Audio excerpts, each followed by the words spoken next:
Assalamualaikum warahmatullahi wabarakatuh. Berjumpa kembali dengan saya Ade Irman Kurniawan dari Kebun Anggur Almira Grape. Nah, kali ini saya akan membahas mengenai 5 kesalahan yang biasa dilakukan oleh para penganggur pemula ya dalam hal penanaman atau perawatan pohon anggur. Nah, apa saja kesalahan itu? Nah, sebelum saya menjelaskan mengenai hal tersebut, nah di belakang saya ini ada berbagai aneka varian bibit anggur import ya. Nah, insya Allah varian bibit anggur yang ada di Almira Grape ini valid ya, subur dan sudah siap tanam. Nah, jika rekan-rekan memerlukan varian bibit anggur yang mau ditanam, nah kami menyediakannya, silakan hubungi kami. Kesalahan pertama yang biasa dilakukan oleh para pemula dalam menanam pohon anggur adalah ini ya. Apa itu? Mereka tidak paham akan varian pohon anggur ya. Jadi karena kurang dalamnya pengetahuan akan varian pohon anggur, maka pembelian pohon anggurnya seadanya ya, asal gitu ya. Bagi mereka yang paham akan pohon anggur itu, variannya hanya ada 3 macam, yaitu varian warna merah, varian warna hijau, dan varian warna hitam ya. Nah, mereka biasanya akan membeli kepada para penjual bibit itu dengan menyebutkan warna daripada buah anggur saja ya. Padahal sebagaimana kita ketahui, mungkin varian yang masuk kita itu ke negara kita sudah puluhan ya, mungkin bahkan ratusan gitu ya. Nah, dari berbagai varian yang ada itu, nah, tentunya kita harus memilah mana-mana varian yang cocok dan adaptif dengan wilayah kita, mana-mana saja varian yang genjah atau mudah dibuahkan, dan mana-mana saja varian yang mudah perawatannya ya, yang bisa dilakukan oleh para pemula. Jadi pemilihan varian ini haruslah selektif. Sebelum membeli bibit anggur, lakukan riset kecil-kecilan ya, varian apa saja yang mudah dirawat oleh kita ya, tahan terhadap hama dan penyakit, dan juga buahnya rasanya cocok dengan selera kita. Lakukan riset yang kecil-kecil ya. Kemudian selain itu, para pemula kesalahan dalam memilih varian adalah hanya berdasarkan bentuk buah saja ya. Nah, biasanya para pemula menginginkan buah-buah anggur yang dia pilih itu memiliki bentuk yang cantik ya. Misalkan contoh Moonroof ya, atau Sweet Sapphire. Kemudian contoh juga ada Manicure Finger ya dari Jepang, atau yang terkenal dengan harga yang selangit misalkan Shine Muscat ya, tanpa memperhatikan apakah varian-varian tersebut itu adaptif di negara kita ya. Sekali lagi perlu diingat bahwa anggur itu berasal dari negara subtropis ya, bukan dari negara tropis. Ada yang hanya cocok di negara subtropis saja, tapi ada juga yang cocok di negara subtropis dan juga di negara tropis. Oleh karena itu, kita harus memilih varian itu yang selektif ya. Jangan hanya berdasarkan bentuk buah saja. Sebagai pemula, pilihlah varian yang memang mudah dibuahkan ya, artinya genjah. Yang kedua, mudah dalam perawatannya, dan yang ketiga adalah tahan terhadap hama dan penyakit ya. Jadi sekali lagi, sebelum melakukan penanaman atau pembelian bibit anggur, lakukan riset kecil-kecilan terlebih dahulu. Kesalahan yang kedua adalah tidak sabaran ya.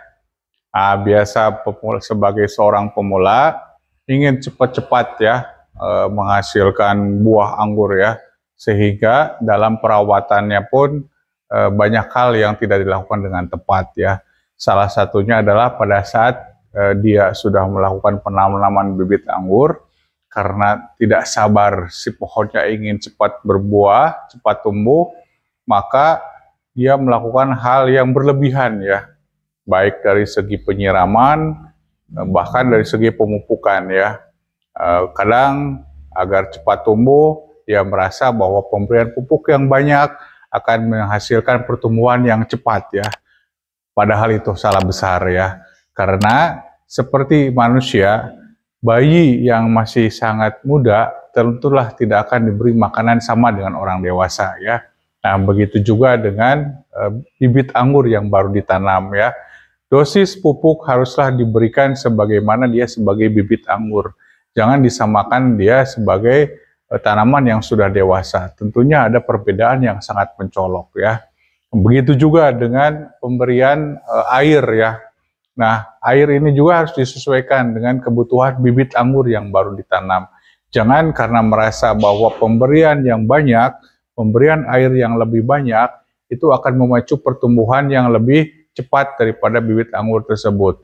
Tidak ya kawan, justru itu merupakan hal yang sangat salah ya. Karena semakin banyak air yang diberikan kepada bibit anggur yang baru ditanam, justru akan membunuh bibit anggur itu sendiri. Kenapa? Karena bibit anggur itu rentan terhadap media tanam yang sangat basah. Dia sangat rentan terhadap akar busuk ya. Oleh karena itu, berikan ya pengairan yang secukupnya saja, disesuaikan dengan kebutuhan bibit anggur yang baru tanam ya. Jangan terlalu berlebih baik dari segi pengairan maupun pemupukan. Sesuaikan dengan dosisnya masing-masing. Kesalahan yang ketiga adalah penempatan penanaman bibit anggur yang tidak tepat ya. Artinya apa? Jadi pohon anggur itu akan memerlukan sinar matahari yang cukup banyak ya. Selain itu, di lain sisi, pohon anggur ini justru tidak suka akan kelebihan air ya. Nah, terutama air-air yang menggenang gitu ya. Nah, oleh karena itu, tempatkanlah pohon anggur ini pada saat penanaman di tempat di mana lokasi tersebut akan terkena sinar matahari yang cukup banyak ya. Sebaiknya dari pagi sampai sore hari area tersebut bisa terkena sinar matahari ya. Yang kemudian hindarkan lokasi tersebut di mana airnya tidak mengalir ya, atau bahkan menggenang di area tanam tersebut. Karena hal tersebut akan membuat resiko bagi pohon anggur di mana dikhawatirkan akan mengalami busuk akar ya. Kemudian yang ketiga, space atau ruang daripada pohon anggur yang terlalu sempit ya. Karena sekali lagi pohon anggur ini adalah tanaman yang merambat ya. Dia memerlukan ruang untuk merambat ya. Nah, biasanya para pemula karena ingin memiliki pohon anggur dengan berbagai aneka varian yang berbeda-beda, padahal lahan yang dia punyai kurang atau sempit, dia menanam dengan berbagai jenis pohon anggur ya dalam jumlah yang cukup banyak. Sedangkan secara teori area lahan tersebut tidak memadai untuk ditanami oleh banyak pohon anggur. Nah, ini juga di kemudian hari kelak akan menjadi masalah ya. Karena di area sempit atau kurang memadai dengan ditumbuhi oleh banyak pohon anggur yang dimana rambatannya akan menjulur ke sana kemari, itu akan membuat area tersebut menjadi lembab ya, karena terlalu rimbunnya nanti dedaunan, cabang-cabangnya ya, sehingga membuat area tersebut terlalu rimbun dan dikhawatirkan akan menjadikan lingkungan tempat tumbuh menjadi lembab ya. Lembabnya area tempat tumbuh itu akan menjadikan area yang akan banyak ditumbuhi oleh jamur ya, yang merupakan musuh utama daripada pohon anggur. Jadi tempatkanlah area tersebut ya, area tanam pohon anggur itu di mana dia bisa mendapatkan sinar matahari yang banyak, tidak di area yang ada genangan airnya pada saat musim hujan, atau baiknya diberi naungan ya. Dan yang ketiga, space yang cukup ya untuk menanam pohon anggur. Sebagai gambaran, untuk sistem rambatan para-para idealnya yaitu 2 kali 4 meter ya jaraknya. Dari baris 2 meter, jarak ke samping itu adalah 4 meter. Sedangkan untuk sistem teralis itu idealnya 2 kali 3 ya minimalnya. Jarak antar barisnya 2 meter, jarak ke sampingnya itu adalah 3 meter. Kesalahan berikutnya yang biasa dilakukan oleh para pemula dalam melakukan perawatan pohon anggur yaitu tidak melakukan pemangkasan ya terhadap pohon anggur ya.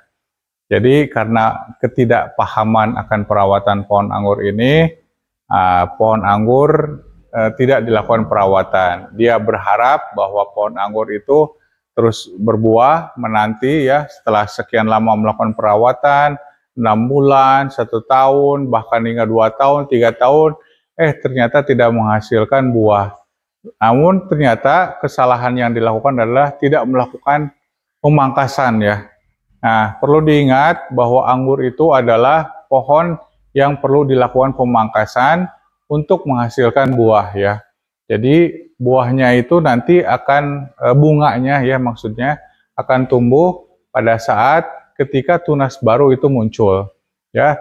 Jadi sampai kapanpun buah anggur tidak akan berbuah ya jika tidak dilakukan pemangkasan.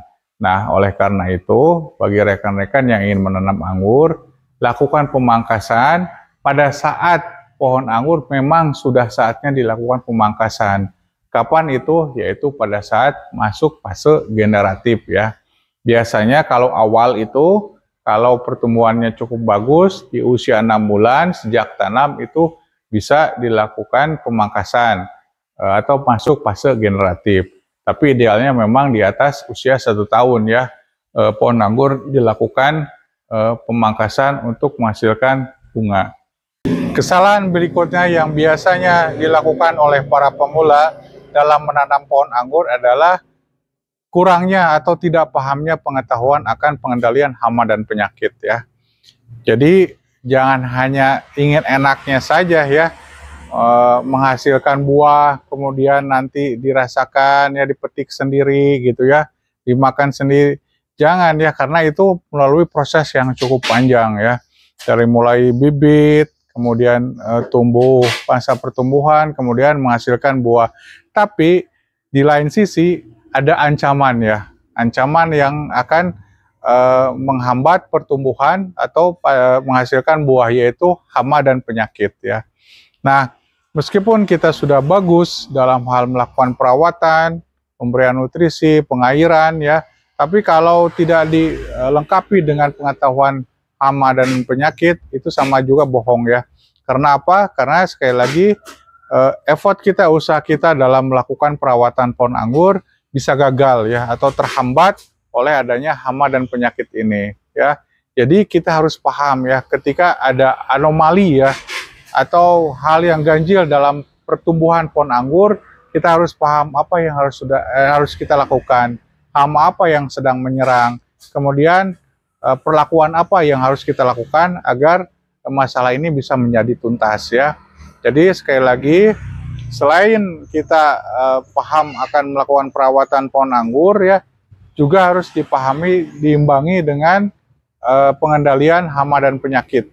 Nah, itu dia ya, biasanya kesalahan-kesalahan yang sering dilakukan oleh para pemula dalam penanaman pohon anggur ya. Semoga informasi ini bisa memberikan gambaran ya kepada khususnya pemula yang ingin menanam pohon anggur agar tidak melakukan kesalahan yang sama. Sehingga ketika melakukan penanaman pohon anggur bisa berhasil dengan baik, menghasilkan buah yang banyak, dan tentunya dinikmati oleh kita ya. Nah, semoga informasi yang saya berikan bermanfaat.